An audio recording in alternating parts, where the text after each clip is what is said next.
Okay, so A to B is 18. A to B is a chord, so it's 18. O to M is 12. O to N is 10. Then we should find C to D. Okay. Couple things we should probably kind of logically walk through or talk about. Is that red distance bigger or smaller than that distance? Bigger. So which chord is going to be bigger, AB or DC? BC. Why? Because it goes across more of the circle. Like it has more circles that will go across. Like the longer the line, the shorter distance it'll have before it reaches the circle. Okay, so as that number right there Gets gets smaller and smaller, the chord is getting bigger. And the chord is eventually going to approach which chord? Diameter. The diameter. Okay, so this segment CD is closer to being a diameter than AB, right? Yep. So CD has to be a larger distance. So when we're done, our answer better be bigger than 18, right? Yeah. Okay. And then, like, what does it end up being? 22.4? I don't know what it ends up being. So if I look at this, there's some other relationships here that are important. We've got some perpendicular lines here, right? So what does that do to this distance AB? Breaks it in half. So this distance here would be 9, and that would be 9, right? Okay. Down here, something's going to happen. You got perpendicular lines here, so whatever that is going to be the same as that. Okay, so now I'm going to look, and this is where kind of that isosceles triangle in the last example shows up in this question. Can I look at that segment, even though it's not drawn in? Can I look at that segment there? That segment is a what for the circle? The radius for the circle. But what is it for that triangle? It's a hypotenuse for that right triangle, right? Okay. We could have also drawn it in. This is where I was saying the isosceles triangle comes into play. We could have drawn it in there. And now everything that's kind of blue here would be the isosceles triangle that the last question incorporated, right? Yeah.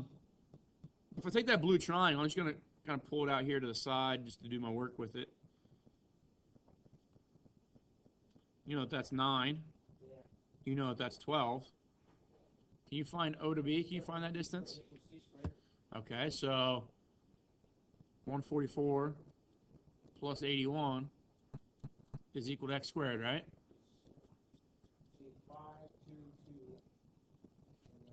So what's the square root of 2.5?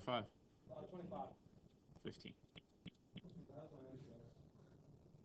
Well, no, it's 25 times 5 equals 225. Or 125. That's what I meant. So x is 15. So that's this distance right here, right? Now, why does that benefit us? Because we know the hypotenuse is a 10. Yeah. Because that distance right there is a what of my circle? Radius. So it's going to be 15. So now looking at this triangle, do we have the ability to find that distance there? 15 squared equals 10 squared plus x squared. Okay. So what's 10 squared? 100. 15 squared? 225. So now x squared is equal to 125. Well, X is now going it's 10 radical 2. Careful. Radical 125. 125 will divide by 25, right? 25 times 5 is 125. Square root of 25 is 10 radical 5. So that's 5 radical 5. So this distance right here, from N to C, that distance right there is 5 radical 5, correct? Is that what the question asked for? No, you want D to C. D to C. So what's the relationship then? Yeah, multiply by 2. Multiply by 2. And what's the only number, when I multiply this by 2, what's the only number that gets multiplied by 2? Oh, The outside 5. So 10 radical 5 ends up being that distance. Okay. Now I said we should be able to determine that should be bigger than 18. Okay. If I type 10 radical 5 in my calculator,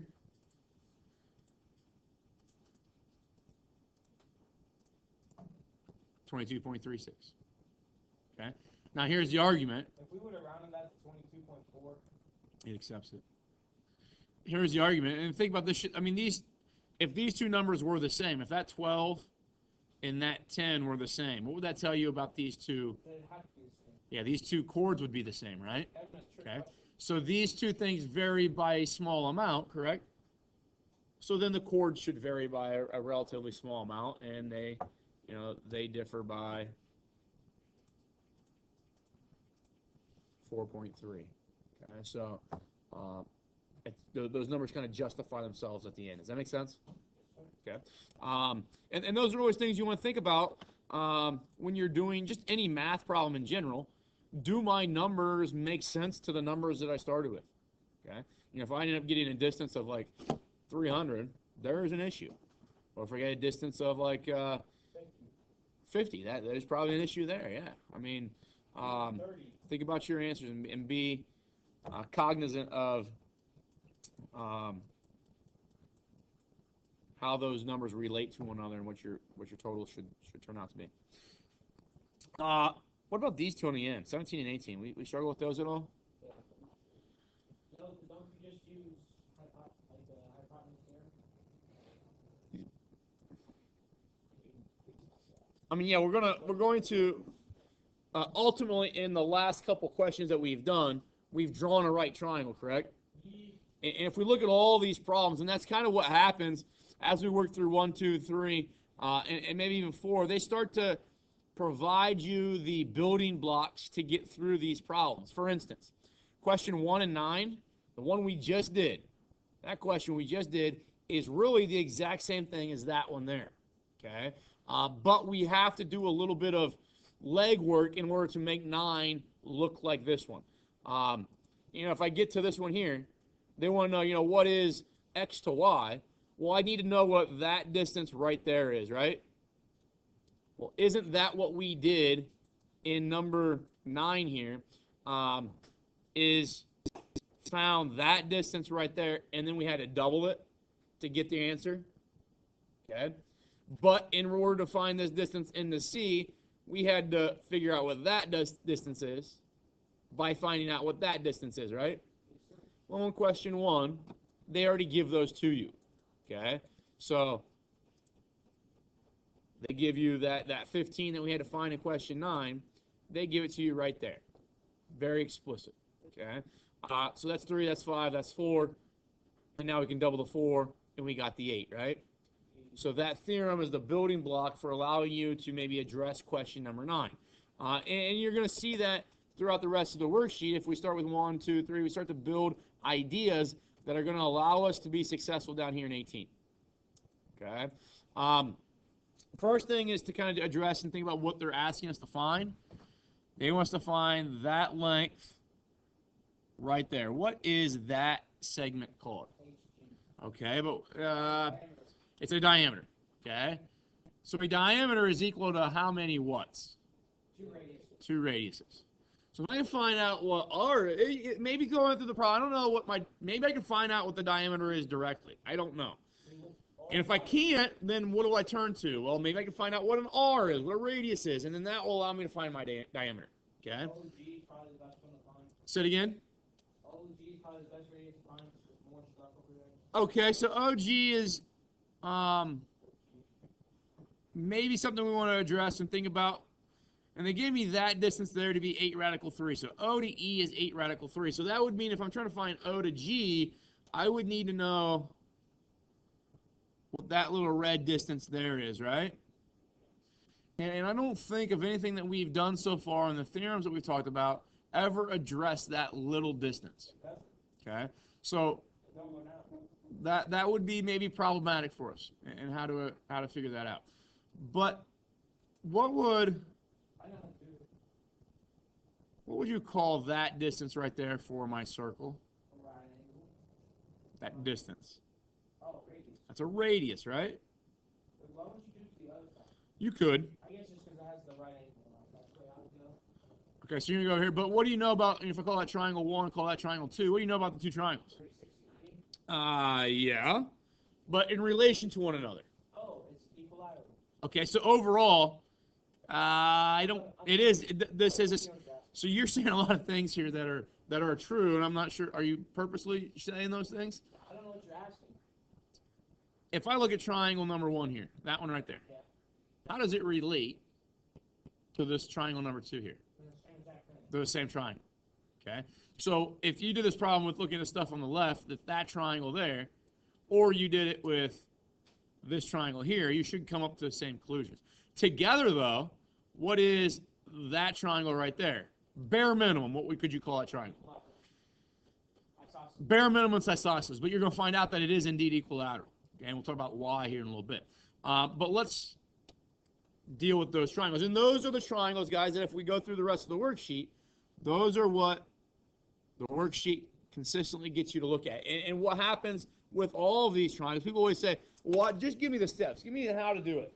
You can't do that in geometry, okay? Because the steps for question 18 are going to be different than the questions or the steps for question 17. Now, are they going to be somewhat relatable? Yes. Yeah. Okay. So I guess the steps are find a convenient triangle. Draw a radius in there that makes sense. You've got a lot of radii that you can draw, but only that one or O to D makes sense. You would not want to draw that radius there. Because you don't have nothing to go on. Yeah, because there's nothing to attach it to that allows you to develop other relationships. Okay? So O to F is the best one to draw. Now, if that's the case, maybe I pull that right triangle out. We now know. So this is O. This would have been F. This would have been E. It's my right angle. They tell me O to E is 8 radical 3. And with right triangles, we like to be able to use the Pythagorean theorem, right? Depends. Not with stuff like 8 radical 3, because that's going to be hard to square. Okay. So with this one, you could use the Pythagorean theorem if we knew more things. Okay. Because you need 2 parts to use the Pythagorean theorem, right? I'll look up the F. Yeah, I don't know what that distance is, and I don't know what that distance there is. Okay. So Pythagorean theorem's out the window right now, at least in the format that we are most comfortable with it. But what is this number here for? Is that the whole triangle or just that little F to H? Well, on your worksheet, I have it labeled this way. F to H? So it's that arc F to H. I honestly don't know. I was going to say do the 30, 60, 90 stuff and write N or N. Okay, you're right, but why do I need to? How do I know to use the 30, 60, 90 stuff? And I think that's proven to show that that's like the 150 is proven that the triangle is 30, 60, 90. Okay, how? I don't know. You're right. I think it's when the 150 connects to the F, like that angle right there. Diameter. That's a diameter, right? 50. So how many degrees is that blue arc? What? The blue arc, 180. 180. So if this red arc is 150, how much is the new blue arc? 30. That's another proven thing. Well, yeah, it does, because now if that arc is 30 degrees, work your way back into the circle, and this angle here is a central angle, isn't it? Center is at the vertex. Or so the vertex of the angle is at the center of the circle. Oh, so that would be 30 up top. Yeah, didn't we talk about how that arc there has to be the same as that angle? So that's where we get this to be 30 degrees there in that triangle. So now you're right, we're going to use 30, 60, 90. Oh, so that was just to prove that it was okay. So Yes, because we need, because you were right, I but didn't know why I was right. you know, maybe tomorrow, if I change this number here to maybe 120, It might be at 40, 45, 45. right. Well, if I change to 120, this is going to be, it flip-flops these angles, right? Which ultimately is going to change the value of n. Yeah. But if I write it as 135, this could be 45 and that could be 45, right? Or if I write it as just like 100, then we got 80 and 10, right? Yeah. And we have to use maybe a different approach. But right now, 30 and 60. So this is my n radical 3 side, isn't it? Across from 60? Yeah. So what's n going to be in that equation? N is 8. So now we know, let's see, so that would have to be, that's 16. Okay, so this is your 2 inside, right? So O to F is 16. What kind of segment is O to F for my circle? Radius. Now we know the diameter. Yeah. 32. So 2 times 16 there 32. will give me 32. And now that's a diameter. Are all diameters in a circle the same? No. Yes, they are. Any two diameters. If I ever pick out, H to G is a diameter, but we call that X. X to F is a diameter as well. Oh, different circles. No, they might be different. But does that kind of make sense to everybody? Yeah. If you get stuck with these problems, not really sure what to do at the onset, draw the triangle. Okay. E to G. Okay, so it's a good question. You know O to G 16. So that was 16. No, EG, like you said earlier, we don't have a theorem for that. Okay, so E to G. Would you agree that EG? Let's do this. OE plus EG Equals the radius. equals OG, which would be my radius, right? So if I wanted to find EG, wouldn't EG just be OG minus OE? OG minus OE. Yeah. Okay, so EG is OG was the radius, right? So 16. Yeah. Minus then OE, which was 8 radical. 8 radical 3. So there's the length then of that little segment EG. Which you don't have a theorem. You will never have a theorem for that, because you can do that math. Yes. But like I was saying, every one of these questions, when you get stuck, start trying to draw triangles. Okay. Now be intelligent about your triangles. For instance, if I'm on 5. Yeah. Okay. Well, 5 you don't necessarily need triangles in that one. Use number 6.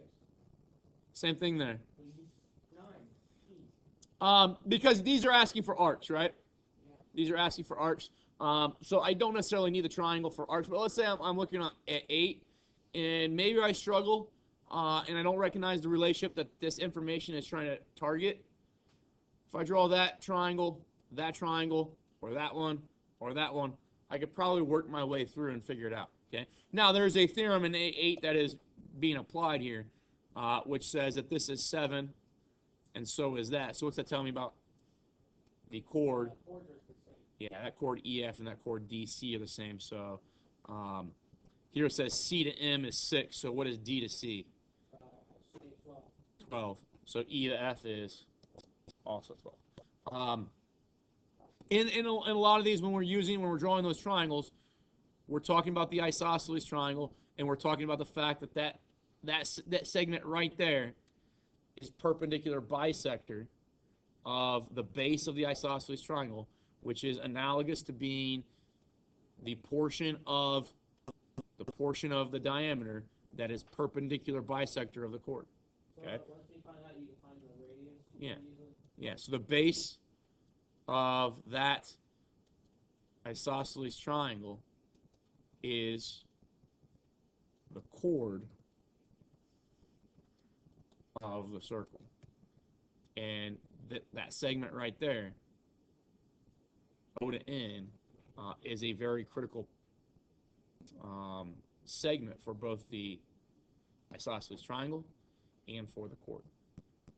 Now, I was going back, Carter had said at one point in question 18, he kept saying that this was an equilateral triangle. Is he right? Is that triangle equilateral? If that's 16, that's 16, right? E to F we said was what? You remember? It was 8. So it's D to F? 16. So are all those the same? So it's equilateral, it's equiangular. So yeah. Let's do 17. 17 is a pretty similar question. Again, the steps cannot maybe be followed the exact same way, but there are links between the two questions. So that's kind of what I like about geometry. It's not my favorite subject to teach, but it is one of my favorite subjects to kind of mess around with things because it's not the same all the time. Okay? And I like that differing kind of aspect from question to question. Go back to Algebra 1, and you think about when you did a process in Algebra 1, the process for factoring every single trinomial was pretty much the same inside smaller categories. So factoring trinomials is a big category, but inside that you might have 3 different processes. Okay? So anything of the form like 1x squared plus something x plus something can all be factored the same way. It's just that those somethings change the numbers, right? But I go through the same exact process, multiply, or figure out 2 numbers that multiply together to give me the last term, and you have to give me the middle term. That's how we factor everything that is a 1x squared, okay? And I can do that, and I get 20 questions, and I say, okay, I'm going to do the same process over and over and over again, 20 times. Here you had 11 questions, and you don't do the same process over in the exact same steps 11 times. Does that make sense? And that's math in general, okay? Similar relationships that you can use and navigate your way through, but are they cut and paste problems all the time? No. And when you get into real life and you start to use your mathematical skills to solve problems, is every single problem that you come across in real life the same as the last one you fixed? No. But the things that you learned in your previous problem that you came to a solution with, maybe you use similar approaches to address your new problems. Does that make sense? Okay. So those are just kind of things to think about as you're going through math classes and you're solving problems that may be math related or not math related. What you've learned in other situations allows you to navigate through the current situation. All right. Carter, did you have something to add to that? Or do you have a question, or do you want to talk about how to do this one? That one? Yes. I mean, I think it's easy. What are you going to do? Take the O to K, Fantastic. and then that's 10. Okay, so O to J is 10, so O to K is 10 because they're both radii, correct? Yeah, but I was thinking of the probably sphere, but it's not a right triangle, so then that's why I put my hand on it. I was looking at it. Okay, so After that, there's a 120 coming into play somewhere. it does, and that 120, and sometimes they don't do a really good job of Oh, I know. showing you which arc. So hopefully everybody assumed that was the 120 they're talking about. Do the diameter for 20, and then you can do, and then it'd be. So you want me to do this? Make that 10? Yeah, that'd be 60 the angle. Right? Because the 180 minus the 120 thing. Okay. So, okay. I don't know if this is the most traditional way of doing that, but yeah, you're gonna say, okay, so if this is, so that makes this arc here 60. And that makes that angle right there 60. And then now you know that first angle inside there. Okay, so this angle right here would be what then? 180 minus 120. Okay. Is there, so I'm going to erase this because I don't know if that's what you did there is all 100% accurate, perfectly fine. But isn't this a central angle? And every central angle is exactly the same measurement I just did it a different way. as the arc. Right. So you did it. Do you see how your steps are like 3 or 4 steps to get there? Yeah. And this is just one relationship to recognize to get there, right? But now, so that's 120. So what do I do now? What kind of triangle is this triangle on the inside here? 30. Okay, so you're going to put 30 here, is that what you're saying? Yeah. And 30 there. Okay, that's great. So it's not equilateral, but it is isosceles. And every single, from chapter 4, every single isosceles triangle, we can split it right there down the vertex, can't we? Then you get 15. No. You get 60, 90, 30. Okay. So there's your 30, 60, 90 triangle. Okay. Now finding that 30, 60, 90 triangle, so I'm going to highlight the one we're talking about. And you can talk about the top one or the bottom one. I'm just going to deal with this top one. What side is 10? Is that the N? Yeah, that's 10 right there. This is N? Yeah.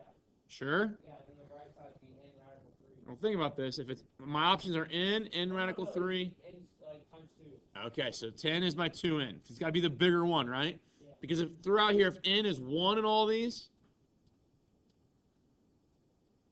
and radical 3 is approximately 1.73, the 2 carries the more weight, right? 2 is the bigger one, regardless of what n. So if n was 2, this would be 2 times 1.73, and 4. The 4 would be the biggest one, okay? So The one on the right side would be n radical 3.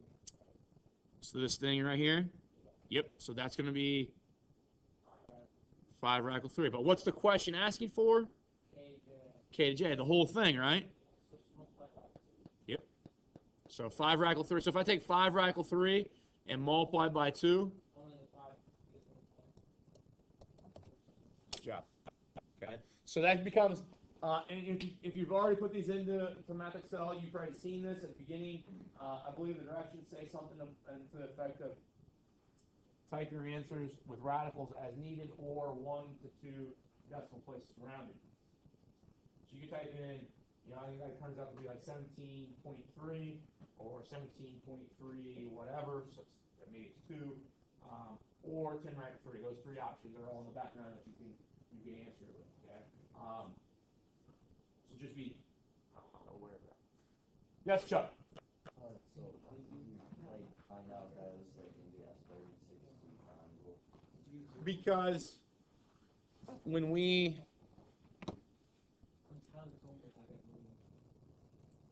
look at this here, and don't even look at the chord right now. So I really have a circle where that's O, there's K, and there's J. That arc right there is 120, right? Okay, so if that arc is 120, then working my way back, this is a central angle. Every central angle is the same as the arc that it creates. So that central angle is got to be the same as that arc. So yeah, so then when I draw that line down there, and that's the key thing to know about chapter 4, is that when we do draw that line in perpendicular to the base here, so we need to develop a right angle, not only does it split the base, but it splits that angle up there, so those two things are it's an angle bisector. Yeah.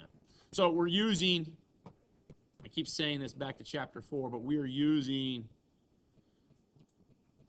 should be able to open it pretty quickly here.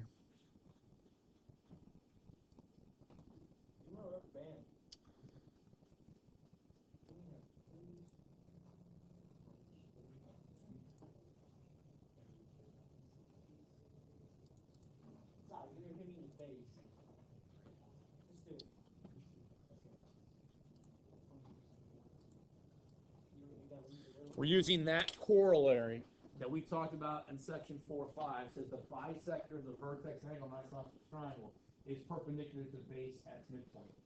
Meaning the bisector of the vertex angle is the perpendicular bisector of the base. And in all these pictures that we're dealing with, the base is the chord of the circle.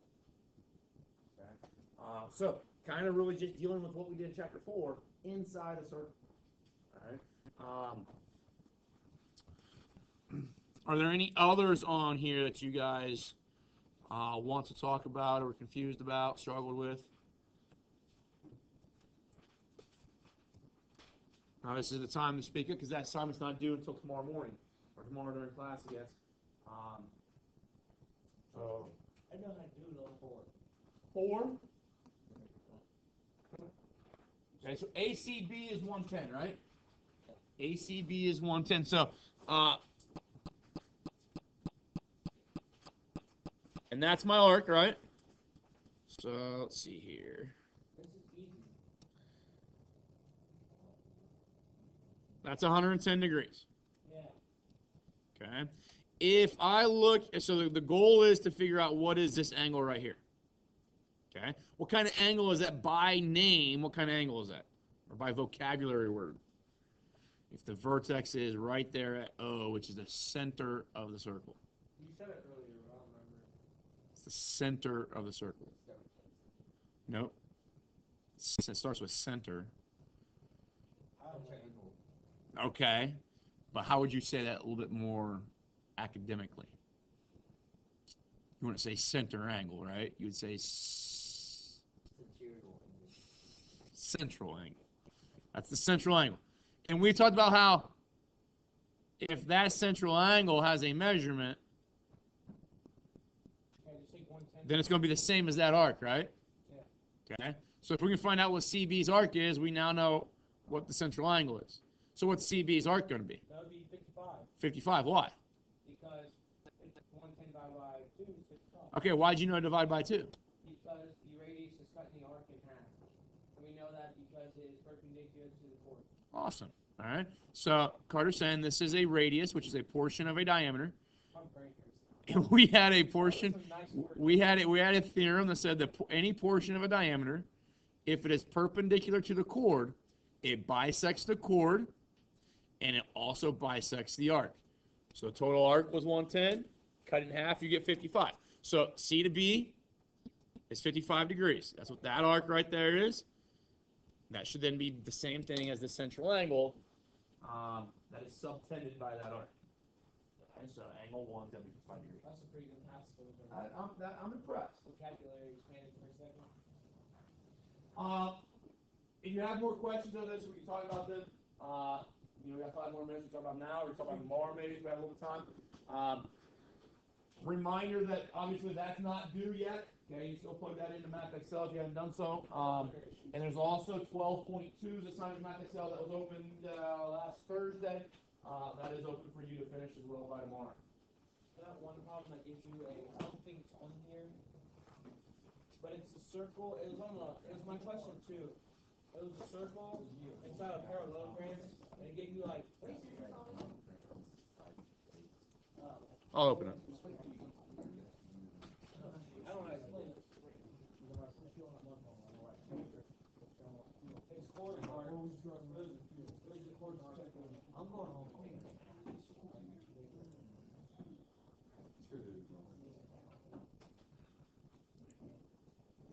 Oh, I see. The question 2 of the worksheet, Yeah. like in that assignment. Yeah, it gave you a circle Okay. inside of a parallelogram. I don't even know what you know what I'm talking about.